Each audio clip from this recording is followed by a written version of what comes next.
Chapter 11. Things That Bounce.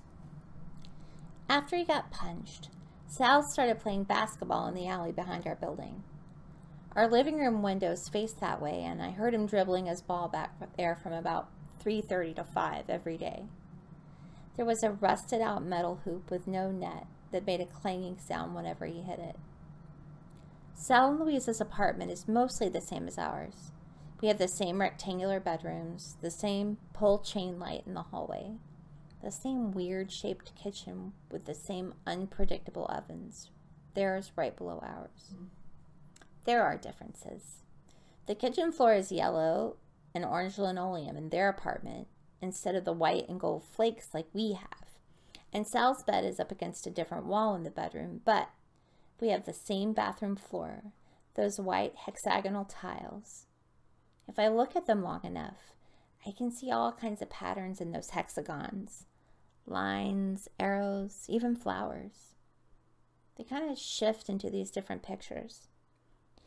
It's the sort of thing a person would never try to explain to anyone else. But once, when we were little, I told Sal about it, and then we went into his bathroom to stare at the floor together.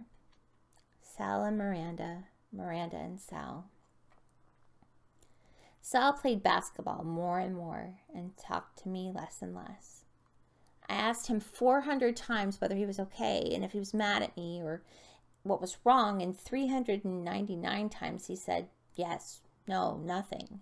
But then the last time I asked, he told me, while standing in our lobby and looking at his feet, that he didn't want to have lunch or walk home together for a while.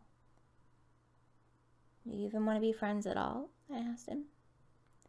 He glared at his feet and said no, he guessed he didn't for a while.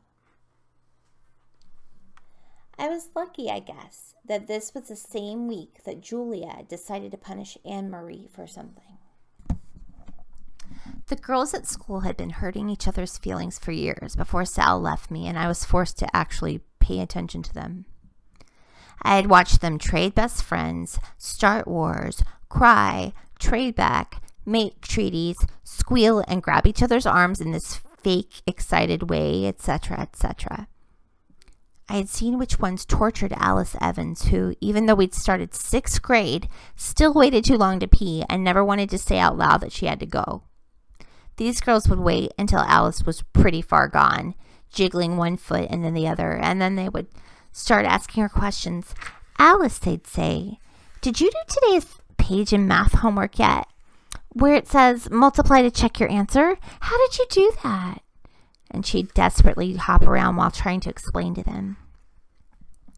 I knew all the way the girls paired up, and Julia and Anne-Marie had been paired up for a long time. Julia I hated. Anne-Marie I'd never really thought much about. My first memory of Julia was from 2nd grade, when we made self-portraits in art. She complained that there was no café au lait colored construction paper for her skin, or 60% cocoa chocolate color for her eyes. I remember staring at her while these words came out of her mouth and thinking, your skin is light brown. Your eyes are dark brown. Why don't you just use brown paper, you idiot? Jay Stringer didn't complain about the paper, and neither did any of the other kids using brown. And I didn't complain about the stupid hot pink color I'd been given. Did my skin look hot pink to her? But I soon found that Julia wasn't like the rest of us. She took trips all over the world with her parents. She would disappear from school and show up 2 weeks later with satin ribbons worked into her braids, or with a new green velvet scoop dress, or wearing 3 gold rings on one finger. She learned about 60% cocoa chocolate, she said, in Switzerland, where her parents had bought her a lot of it, along with a little silver watch she was always shoving in people's faces. I still don't know what Anne-Marie did wrong, but during silent reading period that Tuesday, Julia told her that, as punishment, she wasn't going to have lunch with Anne-Marie for the remainder of the week.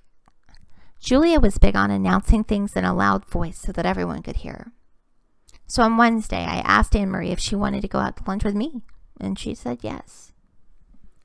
In 6th grade, kids with any money, even just a little, go out for lunch unless something's going on and they won't let us. Like that first week of school when there was a man running down Broadway stark naked and we all had to eat in the school cafeteria while police tried to catch him. Mostly kids go to the pizza place or to McDonald's or every once in a while to the sandwich place, which had a real name, but we all called it Jimmy's because there was never anyone working there except this one guy named Jimmy. Pizza is the best deal. $1.50 will buy 2 slices, a can of soda, and a cherry. Oh, a cherry blow pop from the candy bucket next to the register.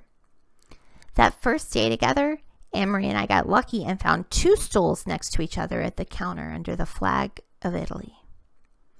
I found it slightly gross to eat pizza with Anne-Marie because she peeled the cheese off her slice like a scab and ate it, leaving everything else on her plate.